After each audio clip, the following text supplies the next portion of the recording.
Good morning, ladies and gentlemen, and welcome to this Thursday, the 17th of August. And, Matilda's lost. Yes, we all know. So, Matilda's lose to England in World Cup semi-finals.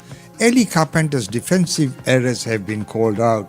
Former Matilda's Amy Chapman has unleashed on Australia's defence after a couple of woeful moments gifted England a spot in the World Cup final.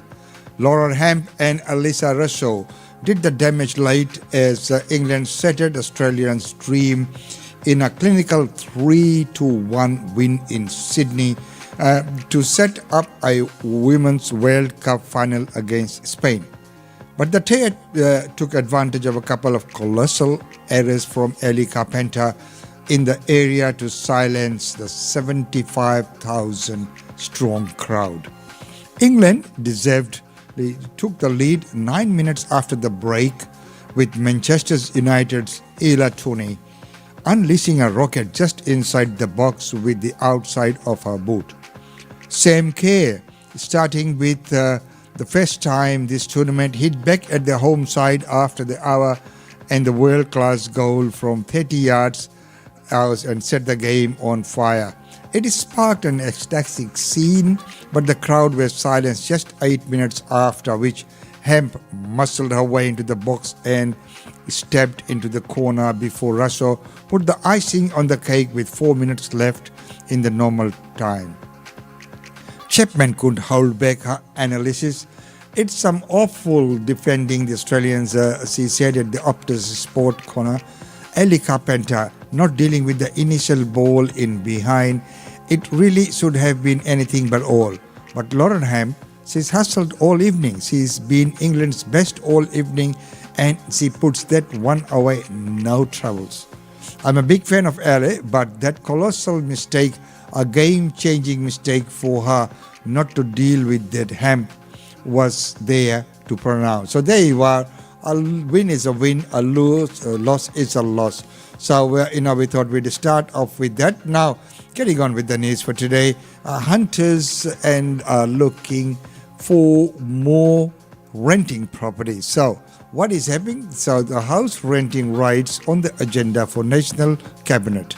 A National Cabinet meeting to address a national crisis. Today we'll be discussing housing. The Prime Minister joining state and territory leaders to tackle problems with housing supply and affordability. All leaders at the table agreeing the key is growing the number of homes. An ambitious new national target to build 1.2 million new well-located homes over 5 years.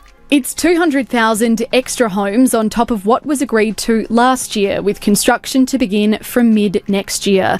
The new homes are backed by new funding to the tune of $3 billion, with another $500 million on offer for pipes and ground services. This will incentivise states and territories to undertake the reforms which are necessary to boost housing supply. The leaders also agreed to reform planning and zoning laws to enable more high-density living in cities. Supply, particularly new construction, will take some time. Construction companies are folding, they don't have the material or the workers to meet the needs of the community. National Cabinet announcing little new for renters. The Labor Party just spat in the face of the nearly 8 million people in this country who rent. I've been negotiating and talking with First Ministers. Not with minor parties. On top of an extra $2 billion announced in June, the government's commitment to housing now tops $5 billion. Anthony Albanese has his premiers and chief ministers on side to claim their share. But as for the Housing Future Fund, that remains stuck in the Parliament until the Greens decide to pass it in the Senate. Evelyn Manfield, ABC News, Canberra. More money and more supply. Australia's leaders left National Cabinet with more than expected. But it could come at a political cost for the Prime Minister. With his analysis, here's National Political Lead David Spears. The housing crisis has become one of the biggest challenges confronting all levels of government. And it's a sign of how seriously the Prime Minister's taking it that he's just rustled up another $3.5 billion extra potentially over 5 years to help boost supply. It's more than was expected. And structuring this as an incentive payment injects a competitive state against state edge. Ultimately, the aim is for far more medium and high density housing closer to where people work. It's something that won't necessarily be politically easy for the states to deliver. Now, for renters, more supply might help in the long run, but the Greens' push for a 2-year rent freeze and a cap on what landlords can charge has failed. Instead, leaders have agreed rents should only be allowed to go up once a year and tenants should only be evicted on reasonable grounds. Now, most states have already committed to this and there's no time frame on when the rest will have to catch up. The Greens aren't happy. They'll continue to position themselves as the champion of struggling renters. But will they still vote down the government's $10 billion social housing fund? For now, the Greens are keeping their cards close to their chest. Cards are being kept close to the chest, and as we know, both sides of the equation, if we make it very hard on the landlords, they will just stop buying rental properties, and they'll invest in some other areas where there is, less risk of people trashing the houses and you're not having the rights, and rent increases are not in line with CPI, with the consumer index. So, it will deter the prospective investors, and hence there will be less supply of housing on the market. That's my take on that. Well, right now, let's still staying with the Labour Party. Right now, let's take a look at former Labour leader who was going to, contend, but has gone for the pre-selection. Pre-selections are happening this weekend, I think, here in Brisbane as well.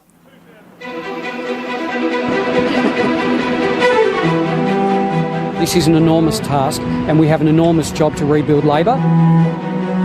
In June 2021, after 3 straight election defeats, the Tasmanian Labor Party voted overwhelmingly to elect the member for Franklin, David O'Byrne, as leader. His first pledge to heal bitter divisions within the party, which had derailed recent election campaigns. I've got commitments from across the party that we are in this together. The O'Byrne family have been major players in Tasmanian politics for a long time. David's sister Michelle is a former federal and current state MP, and their late mother was a life member of the Labor Party. David O'Byrne is a former union boss, and his rise to party leader was backed by the dominant left faction of Tasmanian Labor. He was seen to be the better of the 2 candidates that were put forward, as it's turned out. He only was able to hold that position for a short period of time. I will be standing aside as opposition leader today for the duration of the investigation into this matter. Former union staffer Rachel Midson came forward with allegations O'Byrne sexually harassed her while he was the head of the Liquor, Hospitality and Miscellaneous Union in 2007 and 2008. Thank you. He did not deny he'd sent suggestive text messages to the then 22-year-old or that he'd kissed her twice, but he said he thought the actions were consensual. I now understand that this was not the case. Tasmanian Labor commissioned an internal investigation which found his behaviour was inappropriate, but it did not amount to sexual harassment as defined by Labor policy. David O'Byrne refused to resign, but moved to the crossbench as new allegations emerged. None were substantiated. Well, it's been a very strange few weeks. Just 51 days after she stood down as leader of the party, O'Byrne's predecessor, Rebecca White, was back. I just want to acknowledge that the last few weeks have been incredibly difficult for the Labor Party, but today is a full stop. The party's internal troubles continued, and Tasmanian Labor was placed under the administration of the National Executive, overseen by Labor heavyweights Doug Cameron and Nick Sherry. We are determined to make this party a great party. Over the past 12 months, the saga largely faded from public view, until last week. I still think I've got something to give, and I will be nominating for pre-selection through the party processes. Ben McGregor is a former state party president and one-time candidate who was forced to resign over his own text messages. He believes David O'Byrne has enough personal popularity to win a seat under Tasmania's electoral system. My sense is he's got enough numbers to get a quota, to get elected, particularly in the 7 seats, whether as an independent or a member of Labor. My sense is if they want a majority government, they're probably going to have O'Byrne on side because of that quota that he might bring. He believes David O'Byrne also has plenty of support amongst Labor members. O'Byrne is a good performer. He's fairly credible in a lot of the work he's done. He's got good relationships and he's pretty well known. David O'Byrne wants to be the voice of the people, but when it actually mattered most, he didn't listen or hear that one person, which was Rachel. Tanya Rogers is a close friend of Rachel Midson, who made the original complaint about O'Byrne. She quit the Health and Community Services Union last week after its leader called on Labor to allow Mr O'Byrne back into the fold. I'm happy to take questions. I couldn't actually be a part of a union who would then come out and actually support someone like David O'Byrne. It's devastating for Rachel. Rebecca White doesn't want O'Byrne back. Well, I have made my position clear, and as I've also made clear, I'm not going to provide further comment on this. But with the party in administration, a failure to resolve O'Byrne's pre-selection at the local level would see the matter land with the national executive. National Exec is relying on its people on the ground locally to make those decisions and probably only really want to step in if there's an argument. And this provides an argument. If the decision does go to the National Executive, a group of 20 politicians and union officials divided between the party's left and right faction will be asked to make the call. If members are split, the Prime Minister could be asked to weigh in. That's our understanding as well. Former Tasmanian Labor MP Julian Amos says he can't see the National Executive backing O'Byrne. In my view, it would be inconceivable that the National Executive would work against the leader, Rebecca White, so David would not get pre-selection. The National Labor Conference begins tomorrow in Brisbane. Here in Tasmania, Labor figures will be watching with interest, not because any decisions will be made on David O'Byrne, but in case changes are made to the factional makeup of the National Executive, which could in turn impact his chances of pre-selection. A final decision on that could still be months away, and O'Byrne isn't backing down. If people thought I was going to sort of drift off into the night after what happened, obviously they're wrong. I'm committed to this. So there you are, up to date on Australian Indian Radio. Well, after that damning report, let's go to New South Wales, where the police are at the scene of that vandalism in Ashfield train station.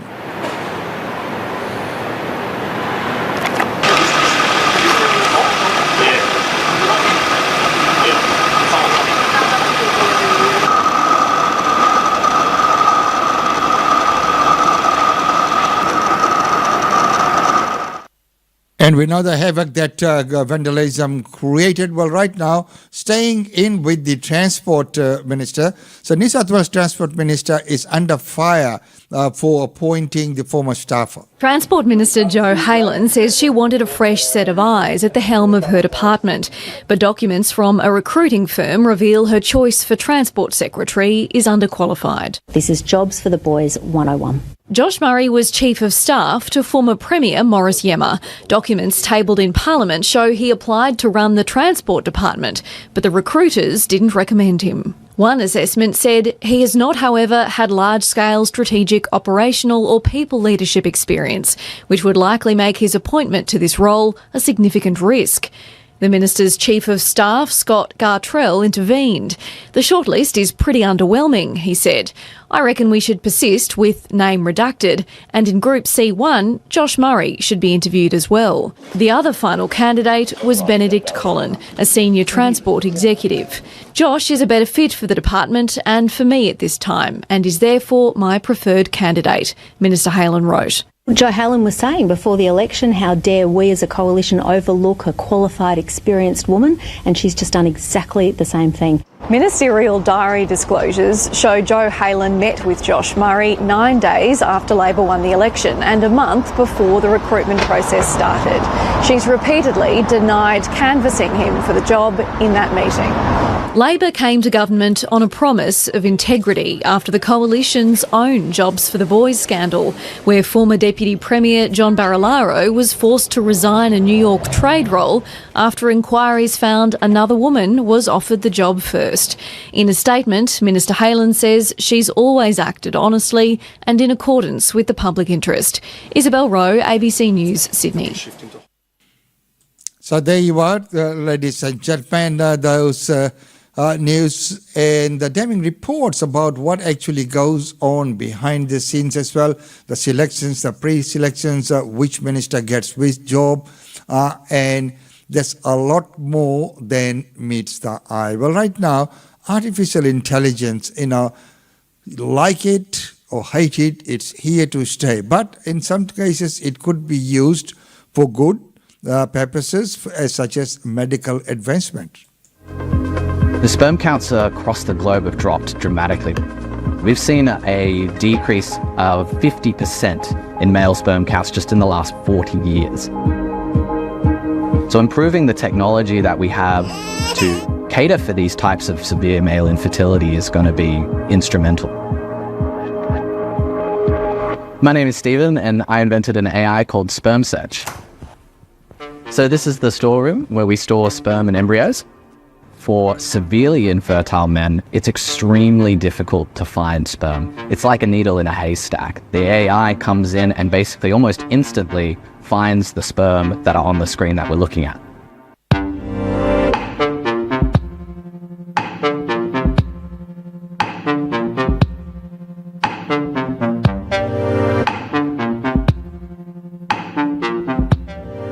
I went and did my genetic test, came back with no sperm in the semen, so no swimmers.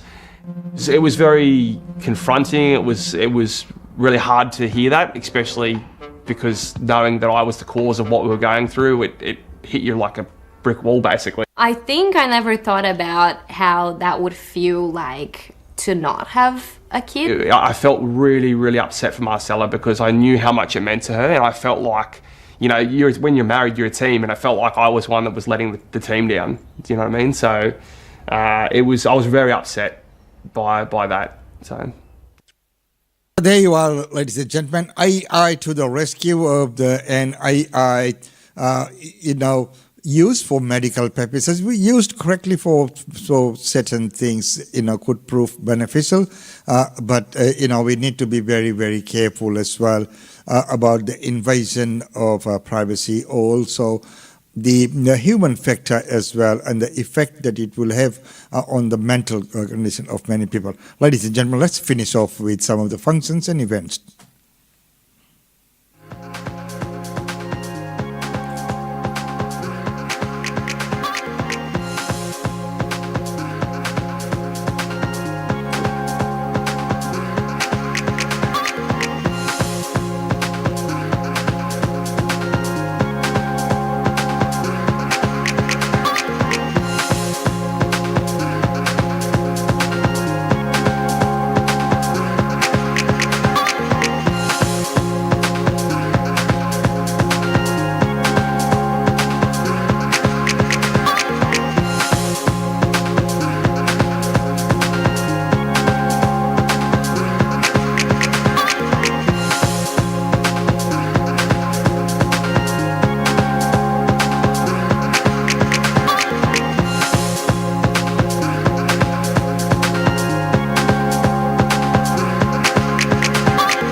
So there you are, ladies and gentlemen, up to date on Australian Indian Radio on the 17th day of August, and 18 degrees and partly sunny. There was a little bit of a rain this morning as we're now heading up to Eka. And of course, we have the India Day Fair coming up this Saturday, the 19th of August, once again at Roma Street, Parklands. We'd love to see you all there.